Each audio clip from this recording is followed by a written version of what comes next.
Bismillahirrahmanirrahim. Alhamdulillahilladzi khassana bita'limil Qur'anil azim wa nusalli wa nusallimu ala man talaqqal Qur'an min ladun hakimin alim wa ala alihi wa sahbihi al-mujawwidin lil kitabil mubin wat tabi'in lahum bi ihsanin ila yaumiddin amma ba'd. Nastamir, kita lanjutkan membahas atau tahsin surah Al-Fatihah dan sekaligus membahas 100 kesalahan yang sering terjadi pada surah Al-Fatihah riwayat Hafiz an Asim Tariqah Syatibiyah. Kemarin sudah kita bahas kesalahan yang sering terjadi pada lafaz ta'awudz atau a'udzubillahi minasyaitonirrajim, begitu juga basmalah atau berbunyi bismillahirrahmanirrahim. Sekarang kita lanjutkan kesalahan yang sering terjadi pada lafaz alhamdulillahi rabbil alamin. Untuk mempersingkat waktu, kesalahan yang pertama adalah dia menebalkan hamzah pada lafaz alhamdu. Menebalkan hamzah atau alif. Ya. Alif lam qamariyah ketika tidak didahului oleh huruf apapun, maka alifnya terbaca fathah a, alhamdu. Dan dia menebalkan bunyi a itu.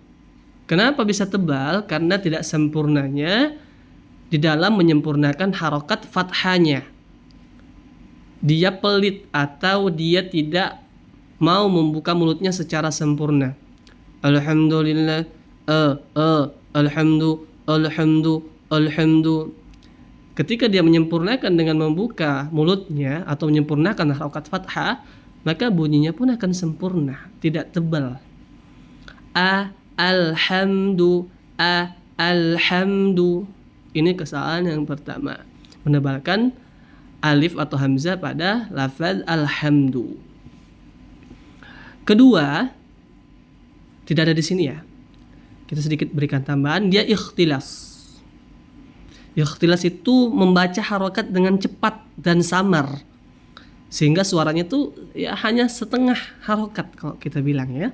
Setengah harokat. Jadi dia baca itu alhamdulillah, alhamdulillah. Jadi a-nya itu nggak sempurna bunyinya. Jadi dia kayak terpotong. Alhamdulillah, alhamdulillahirabbil alamin. Alhamdulillah. Nah ini. Ya itu ikhtilas. Kemudian setelahnya kesalahan yang terjadi adalah dia mengkolkolahkan, memantulkan huruf lam pada lafaz alhamdu. Bagaimana? Alhamdu.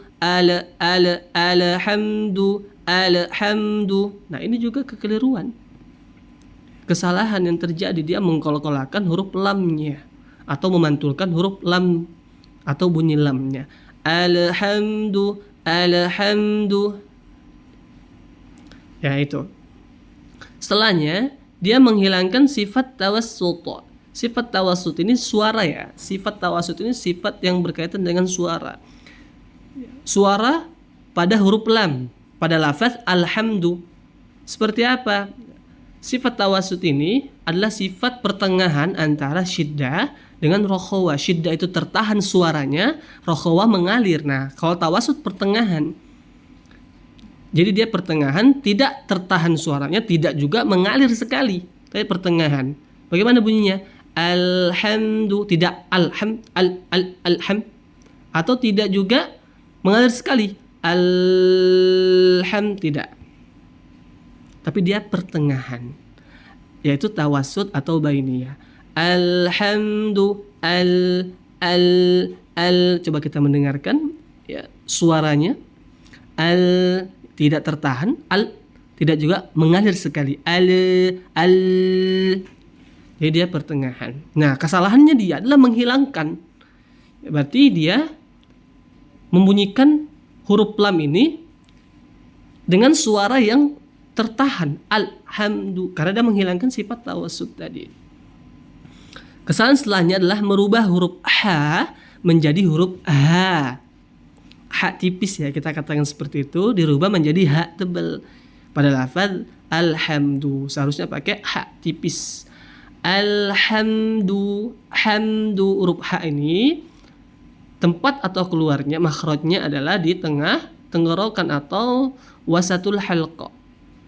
sehingga kita lebih menekan sedikit tengah tenggorokan kita. Al-ha, ha, alhamdu. Nah, kesalahan dia menempatkan atau menjadikan huruf ha ini dengan huruf ha. Dimana kita tahu huruf ha ini seperti huruf hamzah. Makhrajnya di pangkal tenggorokan ha. Nah, itu kekeliruan setelahnya. Selanjutnya dia memotong gunnah pada mim. Ya. Sama, gunnahnya tidak diberikan secara sempurna. Mim punya sifat gunnah. Sempurna kan masuk ke dalam hidung karena dia gunnah. Alhamdu, dia langsung memotong. Alhamdu.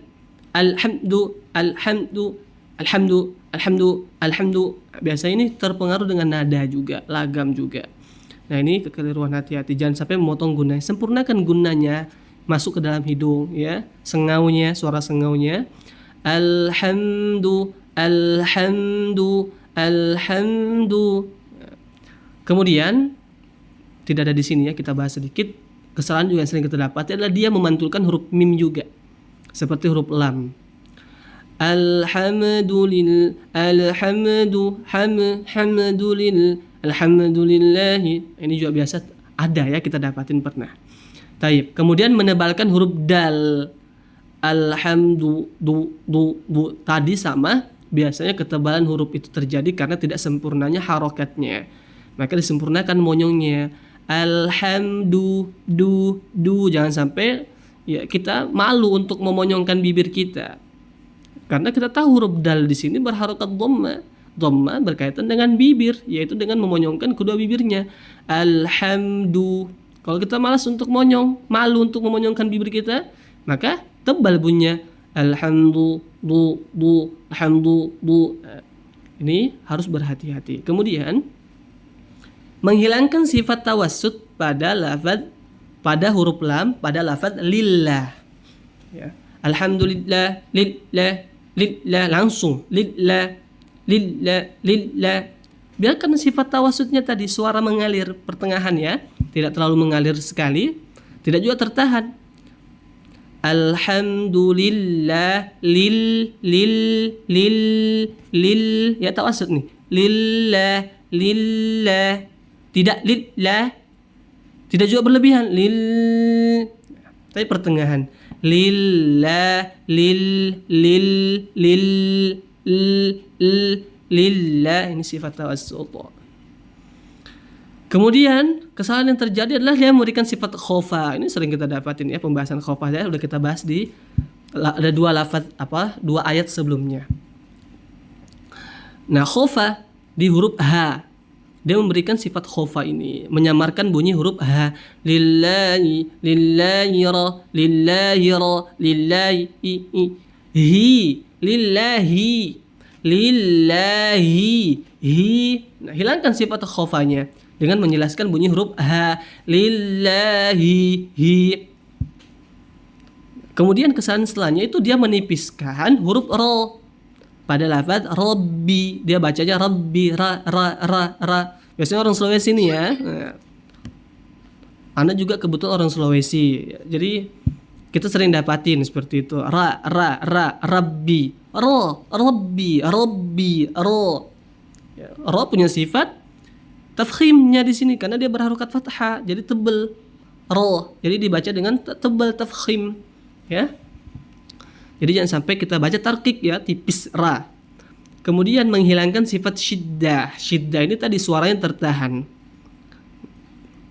Dia justru menghilangkan sifat syiddah tadi, yaitu dengan mengalirkan suaranya pada huruf ba. Padahal ba ini sifatnya syiddah, suaranya tertahan. Rabbi. Dia baca dengan menghilangkan sifat syiddah. Rabbi.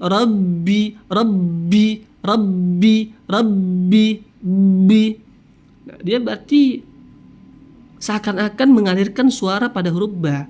Rabbi. Itu harus hati-hati juga. Ini perlu bertalaki langsung ya, nanti biar gurunya yang meluruskannya. Al-muhim jangan sampai kita menghilangkan sifat syiddah. Rabbi, seketika berhenti. Rabbi. Alhamdulillahi Rabbi. Tayyib. Jangan Rabbil. Hati-hati. Kemudian menghilangkan sifat tawassut pada lam juga sama tadi ya. Di poin ke-19. Ini juga sama. Rabbil alamin. Ini hati-hati. Dan alirkan pertengahan ya. Jangan terlalu berlebihan alirannya, tapi tetap ada aliran, tapi tidak berlebihan. Karena tawassut pertengahan maknanya ya. Rabbil alamin. Baik. Setelahnya merubah ain menjadi huruf alif atau hamzah. Rabbil alamin.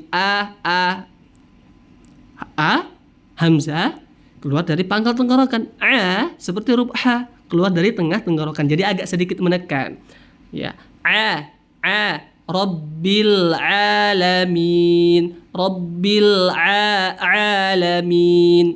Ya, harus jelas huruf ainnya. Kemudian huruf ain juga tidak boleh masuk ke hidungnya. Ini nanti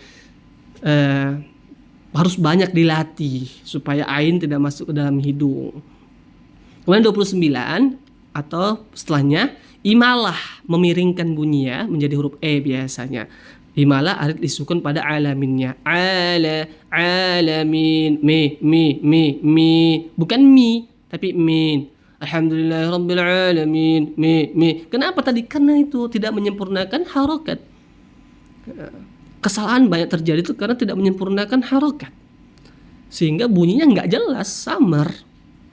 Ya, ketika dia menyempurnakan harokat maka akan jelas bunyinya. Ini berharokat kasroh mimnya. Alamin, min.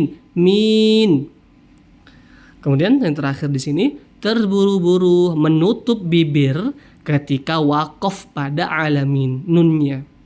Alhamdulillahi rabbil alamin. Min. Jangan terburu-buru ya. Sempurnakan dulu mi-nya sampai habis batas mat pada mimnya atau mat arid lisukunnya. Min. Alhamdulillah. Kita baca. Alhamdulillahi rabbil alamin. Alhamdulillahi rabbil alamin. Alhamdulillahi rabbil alamin. Ya, banyak dilatih-latih saja. Alhamdulillahi rabbil alamin. Alhamdulillahi rabbil alamin. Mohon maaf ya lagi flu. Barakallahu fikum. Allah Ta'ala alam bisawab. Al-muhim ini yang kita bisa sampaikan. Naktafi subhanakallahumma bihamdika asyhadu an la ilaha illa anta astaghfiruka wa atubu ilaik. Assalamualaikum warahmatullahi wabarakatuh.